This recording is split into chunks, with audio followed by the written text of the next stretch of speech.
Hello children, welcome to Narayana Live Classes. Today we are going to discuss the assignment key for the topic Dokur, a village on a plateau of 6th standard for the date 25th June 2020. Coming to the first question children, compare the irrigation facilities in a plain villages with that of a plateau village.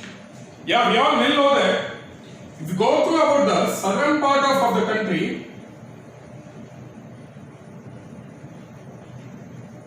it's completely about the plateau region.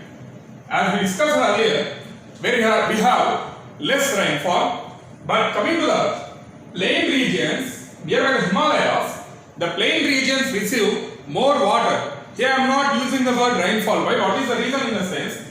Because of the temperature, the snow which have been taken near the Himalayas are going to be melt, and again the snow is going to be changed like a water, and that water is useful for irrigation in plain regions. Fertile soil is also available. But coming to the plateau region, completely this plateau region is dependent upon rainfall.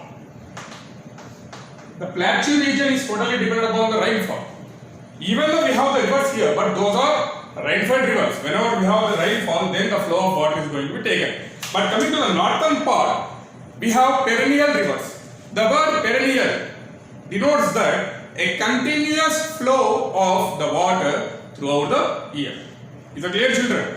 So that is the reason the irrigation facilities in plain regions are more, and whereas coming to the plateau regions, it is somewhat less comparing to the plain regions. Clear, children? We are moving to the next question.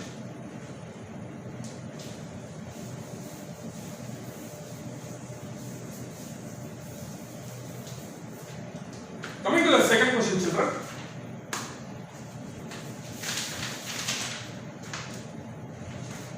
What differences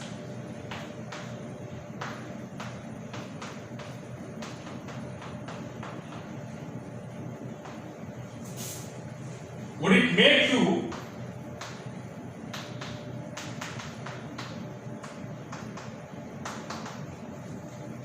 the village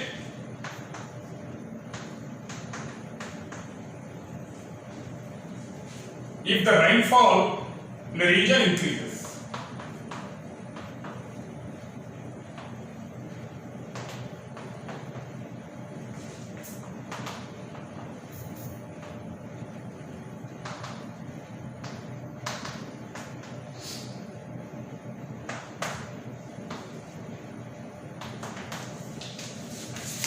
So I repeat the question, children.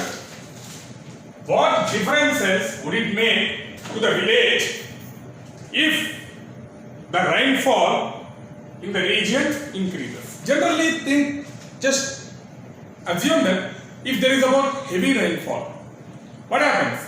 The river water is going to be flown on to the river banks, and the surrounding areas are totally going to be like a flood prone regions where the agricultural lands and the people who are surviving nearby the river banks are also supposed to suffer a lot. So coming to the answer, it would make great difference if the rainfall in the region increases. The first one is about water in the tanks and the ponds will be filled. Yeah, there is a positiveness. The water in the tanks, if there is about high rainfall, heavy rainfall, tanks and ponds are completely filled. Is there use whether the tanks and the ponds are completely filled? Yes, children. When the tanks and the ponds or the canals are completely filled, the water is supposed to be utilized for the irrigation purpose, for agriculture purpose. Then a good result of crop is going to be taken. A good result of the crops are going to be taken. And the second one is about there are 2-3 families. People may not face drinking water problems. If there is about storage of the water in the tanks, what happens? The water is going to be absorbed by the ground, where the groundwater level is also going to be increased. At the same time, the people are not supposed to suffer with lack of drinking water. They can collect the water from the tanks and the ponds, and they can purify it in their own methods. Clear, children? We are moving to the next question.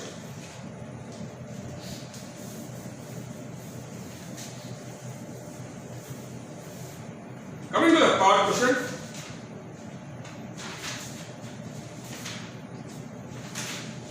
In what way could non-farm activities be increased in the village?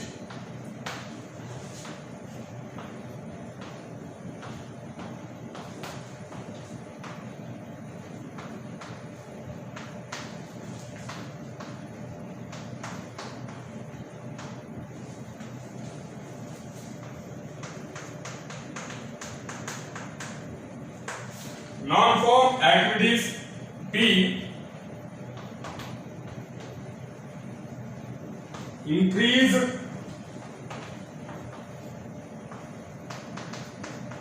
in the village.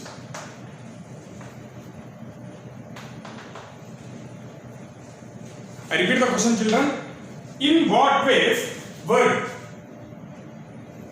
non-farm activities be increased in the village?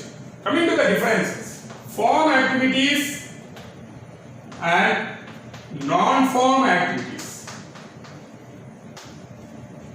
Clear, children? Farm activities. What is the meaning of farm activities here in the sense? The work which is completely related to the agriculture. The work which is completely related to the agriculture, like ploughing, sowing. So these are all the things comes under farm activities. Farm. Coming to the non-farm activities. For example, I am a farmer. I have a land of 1 acre. 1 acre of the land. So I am supposed to go through ploughing. What I need? I need a plough. I need a help of a machinery. I need a help of a tractors. I need a help of the raw materials. So those raw materials, the plough and each and everything are made up of wood. I need a help of blacksmiths. So each and every person. For example, after cultivation, if I get a good result in the crop, I am supposed to export those good results to another nearby city or town, where to get about my own benefits. So for that I need a transportation. Here I am using the word transportation again. Here the transportation is about carrying about the resultant. Carrying about the resultant. Is it clear, children? So these are all the things comes under non-farm activities. Clearly, farm activities completely about agriculture. Non-farm activities like blacksmith, carpenter and transportation system, dairy farms, these are all comes under non-farm activities. Clear, children? We are moving to the next question.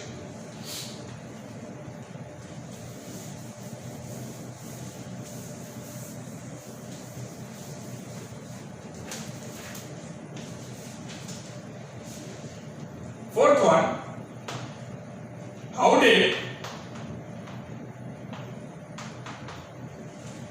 chain of tanks work earlier?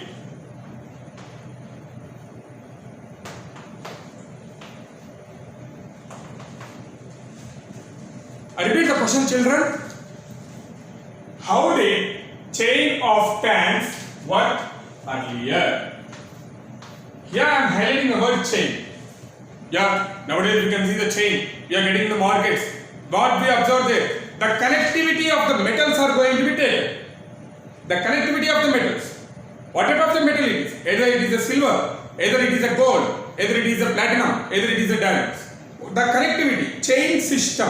In the sense, here, for example, a tank is completely filled with water. The tank is completely filled with water. Clear, children? So how the chain connectivity is going to be taken? The water is supplied in the form of streams to the nearby villages to cultivate their agricultural lands.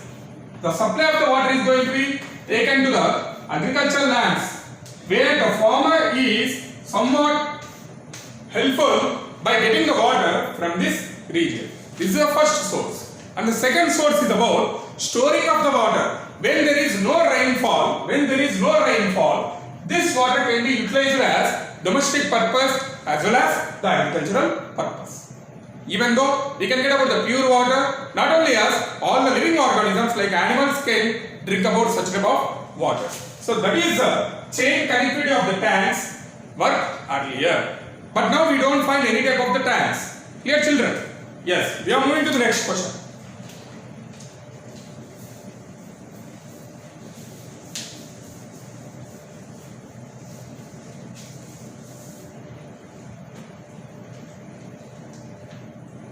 Coming to the fifth one, how did it help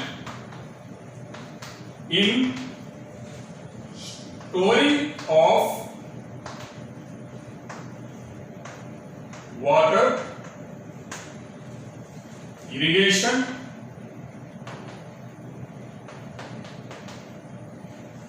and recharge of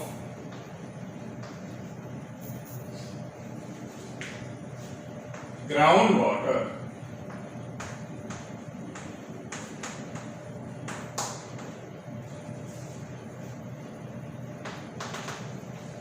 I repeat the question, children. Here we have a question.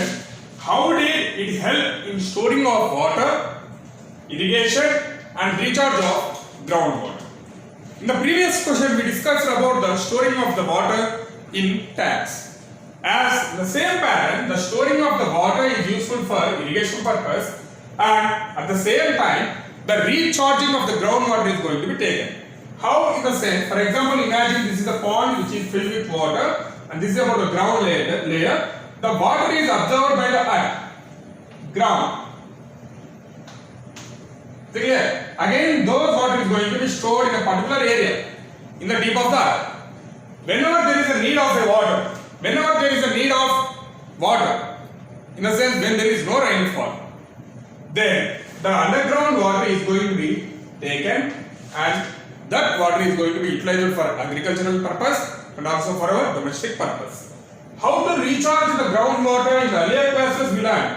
By percolating pits.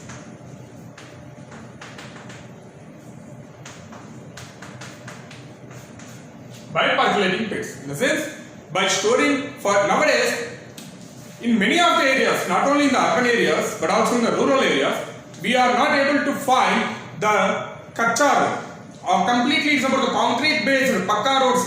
In the sense, the observation of the water is less. Clear, children? So to avoid such type of the things, percolating pits, maintenance of percolating pits are mandatory. This has been initiated by the government from 2015. Is it clear, children? I hope you enjoyed the session. Have a nice day. Thank you.